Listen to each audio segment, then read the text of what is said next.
Welcome. Thank you for joining us today, friends.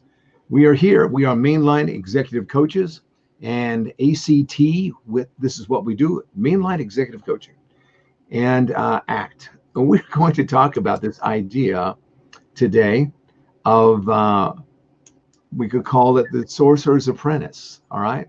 Remember the cartoon with Mickey Mouse and the music and all that stuff? I'm here today with Rich Barron, my partner. I'm Maikel Bailey. And we've got a very interesting discussion about when we think we are all that, but maybe we're not, and what that leads to and what we can actually do about it. So let's roll it. Let's get it started. Rich, open up this idea for us about the Sorcerer's Apprentice. Well, I called this the Leader's Apprentice, and basically, based on the Sorcerer's Apprentice. We've got this sorcerer that's all powerful and has got all these skills and talents and able to do all these magic things. And then we have the apprentice that is watching him, but hasn't been taken aside or taught, or perhaps the sorcerer didn't know that he wanted to learn, or he felt that he wasn't capable of learning or wasn't ready to learn yet. That really didn't dive into that. But the problem is, as soon as this guy was gone, Mickey took it upon himself and had just enough skills and had watched someone just enough, or beginner's luck, dumb luck, and got this broom moving. And once he got it moving, he didn't know how to control it. And it got out of control for him. And then he panicked, chopped it in a million pieces, and then it exploded. Then he really was in trouble. But I think a lot of that goes back to a lot of emerging leaders, people who want to be leaders and or view themselves as a leader because perhaps they have been given a specific title and don't really have the skills to control the outcome of what they're doing. I think there's something to that. I think there's a big deal to that. And let's take a look at this notion of leadership, what leadership is. And we've been talking about it. Maybe it breaks down into three things, three components. There's the position, right? Yes. You got the name on the door. You got the parking space.